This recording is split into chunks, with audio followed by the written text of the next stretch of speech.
Hello everyone, this is our GTI. Welcome to my very first car review. I'm hoping my camera is steady enough. We're on the Angeles Crest National Highway. Beautiful highway. Can't wait to show you guys the video footage. This is where a lot of car journalists take cars out and do car reviews. Here we are.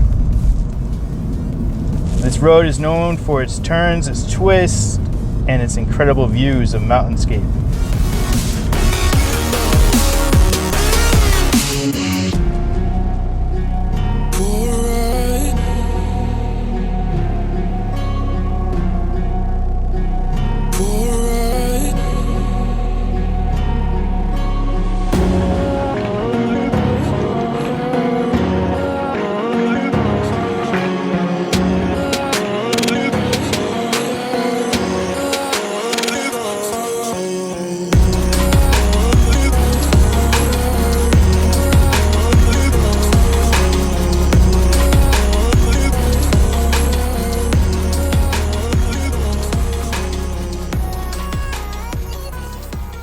So this is our new car.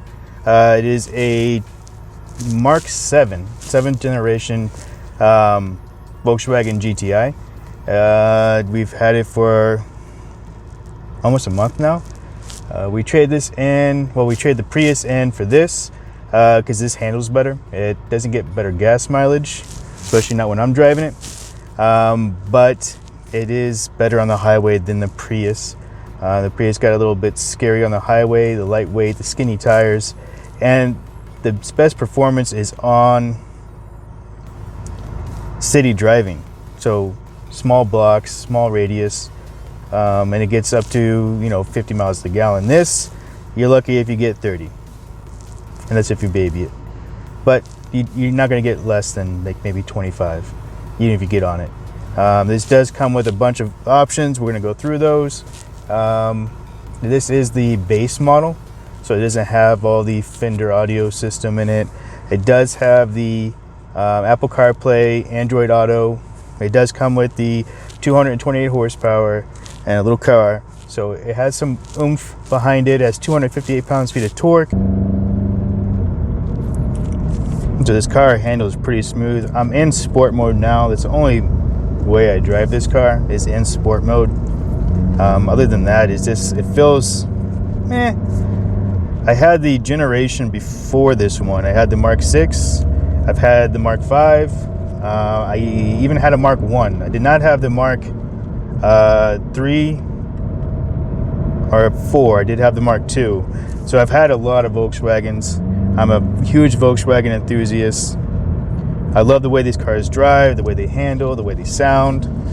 This car kind of cheats a little bit on that. It actually has a speaker over by the firewall, so when you put it in sport mode, you can hear the engine sound in the car. Kind of cheating. They could have just put a baffle on the car and made it sound better. But it is what it is. Still a fun car. This it has the optional DSG package, so it has a dual clutch gearbox. This allows you to shift gears here from the steering wheel. They say it's a lot faster than the manual, and I'll have to agree. This thing switches gears precisely and quickly. It doesn't muck around. Though I do miss the manual. I miss the clutch. I miss the foot pedal work, especially around here and these twists and these turns. Prefer the plaid seats. They're iconic.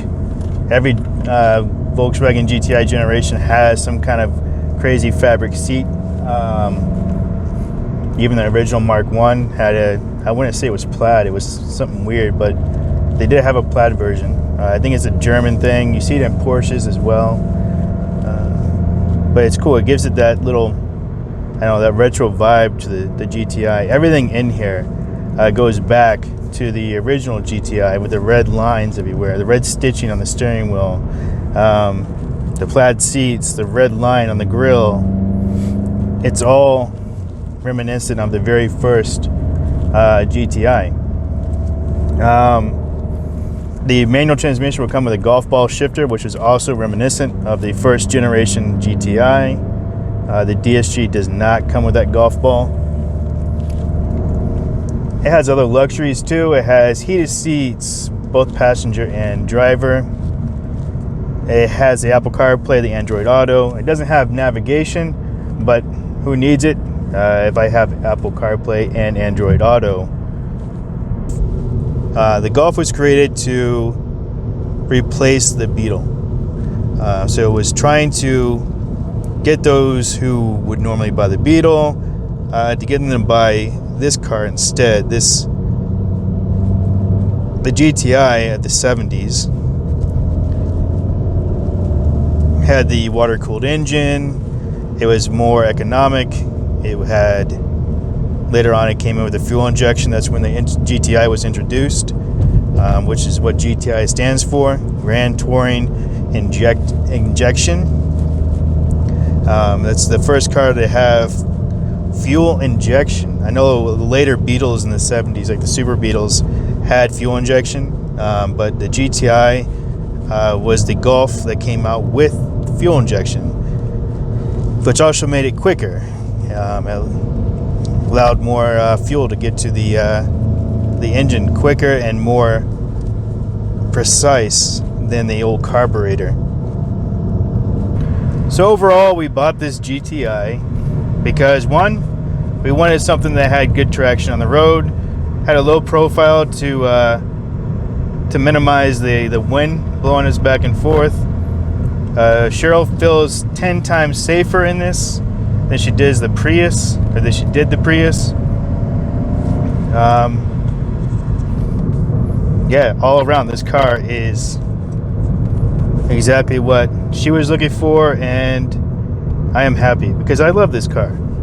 I've always had a thing for Volkswagen, always had a thing for the GTIs. Anybody else looking for a fun, practical car, I definitely recommend the GTI.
So many great roads here in California.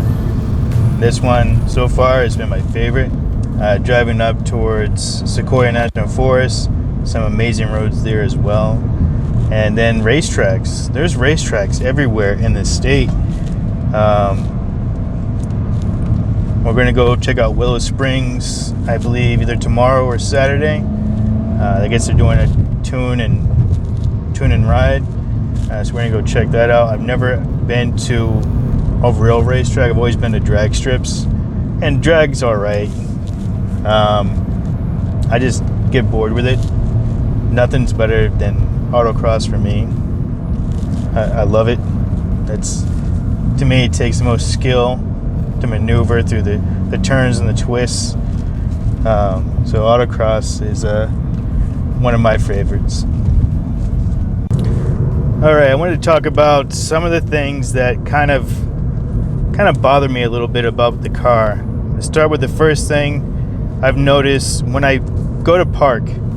pull off into a parking spot, or anytime I turn the car off and then back on again, it doesn't come back on in sport mode where I previously had it. It goes back into drive. It starts you off there, but that wouldn't be a problem. The problem is it says that it's in sport mode, and it's not. You can tell by the way it drives, the way it sounds. My little speaker isn't sounding nice and loud like it does in sport mode.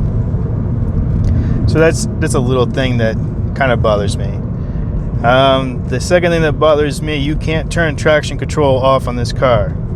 It always kicks back on, even if you hit the button to turn it off. This should shut off my traction control.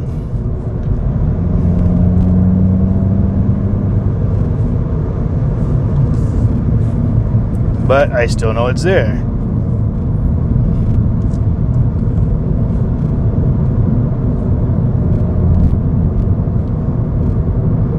Yep, it's still there.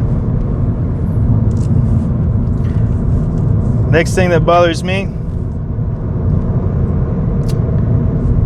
is the minor road noise I get from the mirrors. Like I said, this car is quiet, but not as quiet as the 6th generation that I had previous. The next thing would have to be the fact that this one, like since the 5th gen, the 6th gen, and this generation have direct injection, and it's not dual direct injection. It's a single direct injection. So what ends up happening is your intake gets clogged up with carbon, and you have to fork out, I think it's between $700 to $1,000 to have it blasted out, either through walnut blasting or another media blasting. It's just a little inconvenience, and a price that we had to consider before buying this car. Is it worth the $700 to $1,000 to get that done? Yes. Yeah, it opens up the intake more, allows more oxygen in, and makes the car run like it's brand new. I think you usually, if you baby the car a lot, you're going to get your intake clogged up with carbon more than if you actually give the beans more to clear that junk out. But still, price to pay for owning a GTI. Let's see, any other things that really bother me with this car? Besides some of the piano black plastic.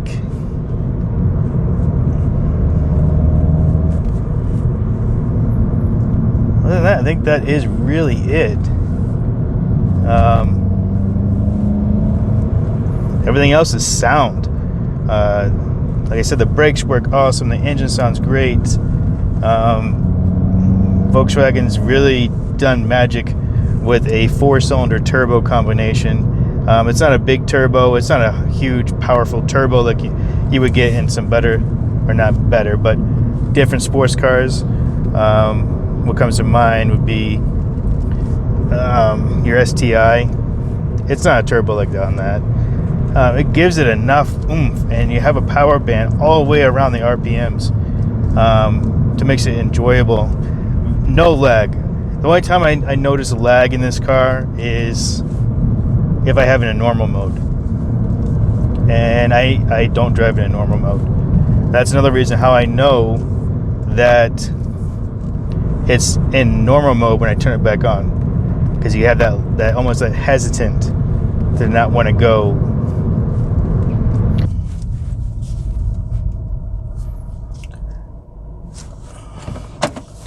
All right, guys.